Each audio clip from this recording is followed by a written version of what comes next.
Hello, friends, and welcome back to Stories About Entitled People. Maybe our OP was a bit of a jerk, but I love this response 10 for 10. Follow me around like I'm a thief? Okay. This happened many years ago, but I thought I'd share it with you anyway. One day, during a lunch break from work, I decided to pop into our local Boots, a pharmacy/beauty retailer here in the UK. It was a really big one, and I had an hour to burn, so I began wandering the aisles looking at all the nail polishes and makeup and trying out the testers, before that became a foul practice. After about 10 minutes or so, I noticed that one of the employees kept conveniently needing to be in the same aisle as me to rearrange or straighten something. She kept taking furtive glances at me and was watching my hands. Now, I know that theft is an issue in these places since people love to steal makeup, but for some reason, this really got up my nose. I was very arrogant back then and was hugely insulted by the fact that despite me being one of at least 10 other shoppers in the place, I'd become the target of her attention.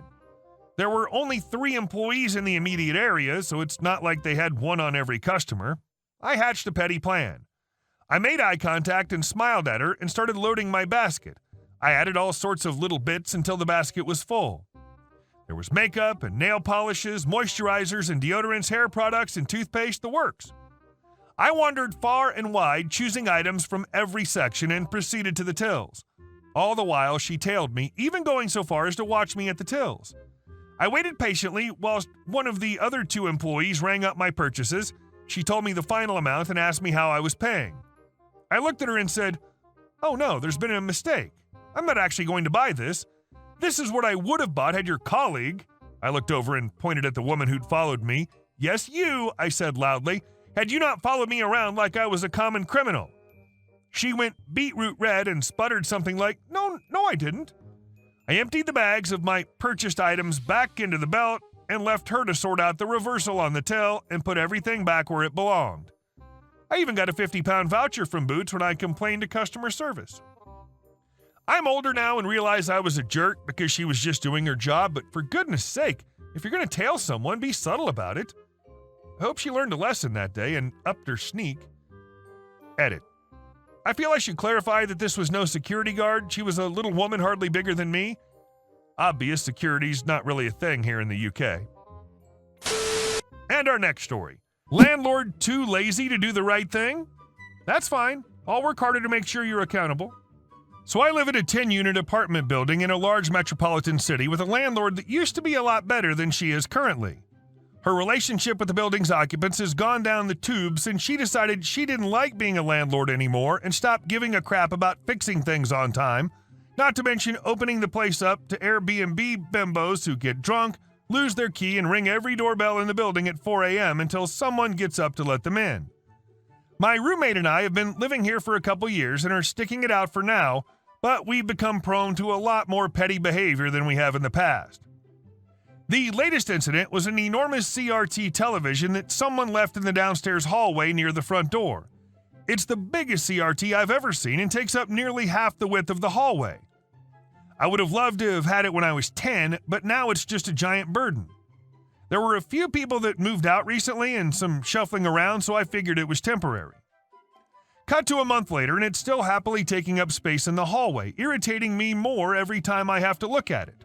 My roommate wanted to just chuck it to the curb where it would likely incur the building and my landlord with a pricey fine, as bulky garbage pickup was only allowed on certain days of the week, but I stopped him, tempting as it was, and figured that writing an email first was the adult thing to do. At least give the landlord the chance to handle this. She'd gotten fines before because of the carelessness of other tenants with their garbage, and I wanted to attempt to do the right thing. So I emailed the landlord, CCing everyone in the building without accusing anyone, asking for her help to address the problem. Within 5 minutes, she emails me and me alone back saying, "Just put it outside." Well, okay. I guess she doesn't care about the fine. My roommate and I are moving it within minutes. Only thing is that it weighs a ton. No wonder someone didn't want to bring it with them. Really awkward to get it outside, but we did. Planted it right in front of our building, ready for the garbage men to see in the morning and give out the fine. The revenge comes later that night around 10 p.m. My roommate came back from the store and told me that someone had moved the enormous TV down the street in front of another building. So this was my landlord's plan? Just push it over to another house to deal with so she wouldn't get the fine? Well, F that. Landlord isn't getting out of this that easy. TV was just as heavy and awkward as ever, but my roommate and I hauled this thing right back down the block to our building. We even wrote the building number on the TV in case someone tried to move it again.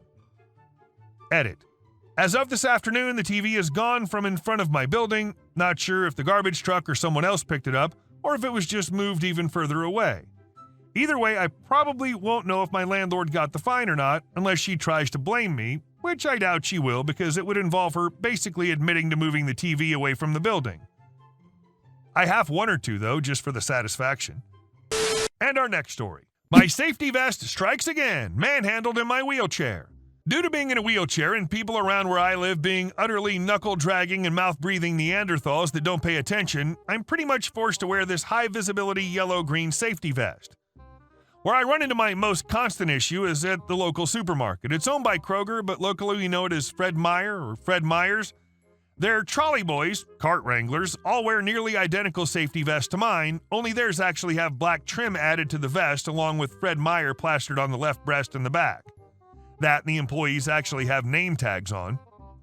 I look like a biker by comparison with my beard, heavy tattoos, all black clothes, and I top it off with a Pride 49ers hat. I mean, the hat alone should be a clear sign that I don't work there. But nope, I should also point out that I'm a voice actor. When I'm out in public, I speak with a posh North London English accent, as I've found, due to implicit bias, people tend to treat me better. This comes into play here. The event. This event happened Friday. I headed out to perform what I call the double whammy, picking up my prescriptions from the pharmacy inside Fred Meyer and doing a bit of food shopping. I waved or greeted my regular employees and managers, as I'm in there so much and so often that I'm a pretty recognizable face. Between my, as I'm told, natural charisma and my appearance, I'm often greeted back warmly, or they greet me initially with politeness and a generally friendly atmosphere by the staff at my supermarket. I'd wheeled my chair into the soup aisle. There were so many delicious options that I couldn't decide on what to get. I can be a bit indecisive, and trust me when I say I never shop hungry. I don't think I was in the aisle more than 5 minutes when I hear a throat-clearing emanate from behind me. I ignore it because I have no idea it's meant for me or what. It happens again, and I continue to ignore it.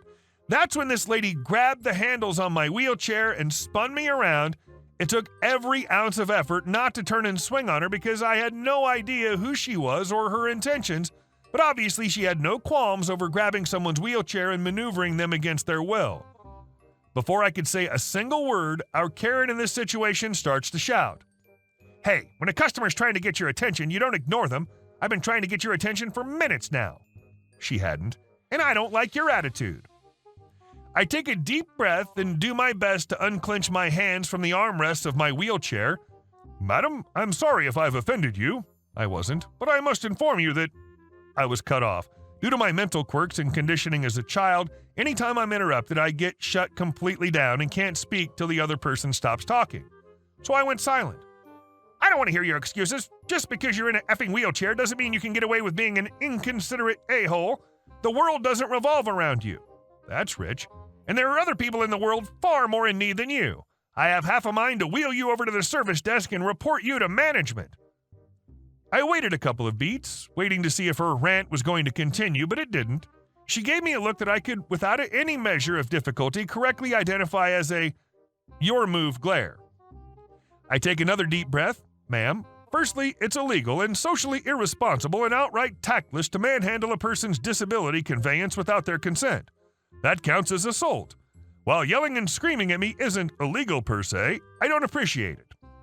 Tell me, Mum, what incentive do I have to assist you at this point? I don't work here. Look me over. I don't have a name tag on. I'm in black jeans and a t-shirt with a Pride 49ers hat on that clearly isn't uniform. I'm just wearing a safety vest for my safety. Karen looks like she was about to blow her skull cap with the force of Mount St. Helens, Krakatoa, and Tambora combined. Look it up. I honestly don't remember what she said next. It was something about the typical, how dare you, stacked with her rant about disabled people always thinking they can get away with anything just because they're crippled. That was when she lived up to her threat. She stepped around me, grabbed the handles, and began to push me. I was so bewildered that I froze because I never in 1,000 years would have thought she would actually do this. Now, I could have pulled the brake handles on my chair, but that would have meant I'd have to take my hand off the merchandise basket in my lap, which would cause it to slip out once we stopped abruptly. Top that off with the fact Karen would smack into my back and the back of my head, and I didn't want that. 2 of the regular checkout attendants at the self-checkout area noticed me being pushed against my will towards customer service. I can just catch one I'm more familiar with. For the purposes of this story, let's call him Owen. Owen immediately gets on his radio. Before I could do anything more, we were at the desk. Karen immediately starts slapping her hand on the counter in that typical, "Hey, barkeep" kind of manner. A manager, a woman in her late 20s or 30s we'll call Amanda, turns to Karen. Amanda's quite tall and loaded down with Marvel Comics tattoos, and we're very familiar with one another. Karen launches into a full-blown tirade, accusing me of this, that, and everything from incompetence to all-out disregard for customer service. Amanda just blinked and said, he doesn't work here. What do you mean he doesn't work here? He's wearing a safety vest, and your employees wear the same ones. Well, ours say Fred Meyer on them. We also issue name tags for all employees for transparency. So if you have an issue, you know who they are. OP's a customer. He's in here at least 4 times a week. I could hear the hamster wheels turning in Karen's head. So he doesn't work here? Let me speak to the manager just in case. Amanda sighed, picked up her phone, and began to call the store manager. However, that call didn't finish as the head of Fred Meyer Security, let's call him Clark, came striding over looking quite pissed. Clark's a mountain of a man, 6'5", 250 pounds, and built like a lumberjack. Ma'am, what are you doing to OP? You really just grabbed a disabled person's wheelchair and moved them without their consent? Well, that wasn't a question. You don't do that, not at my store. But Can it? You need to come with me right now. If looks could kill, I'd be dead twice over between Karen's "you little bastard" glare and Clark's "you done effed up" look meant for Karen. Karen was escorted off to the security area in the back, sputtering like an old Edsel. Amanda asked if I was all right. I said I really wasn't, that things had been difficult for me this last week. I won't disclose them here, and this really spiked my anxiety. I'm just going to go home. Amanda gave me a card and told me that when I was ready, I could use that number to have my groceries delivered, and for my trouble, she'd waive the fee for delivery. I thanked her and said that'd be best for now. Owen wheeled me out to my car, helped me get my wheelchair in my trunk, and I drove home. At the behest of my husband and my immediate friends and family, I've set up an appointment to speak with the store manager, Clark, the security lead, and my local sheriff to go about filing official charges. I attended the meeting with the manager who was on duty the hour of the incident, Clark, the security guard lead, my lawyer, and my local sheriff. As of this moment, the matter is now out of my hands. Sheriff Department's moving ahead with an arrest, and my lawyer's working on a prosecution. I won't/can't disclose the details of the civil part of the case until the matter's considered closed. Clark and Nice Manager, as well as some of the clerks that witnessed, all handed in statements to the sheriff on my behalf. He isn't a lawyer, but says there's a mountain of evidence that makes it highly unlikely she'll squeak away without some charge sticking. Hey guys, thank you all for watching the video. I'll see you in the next one.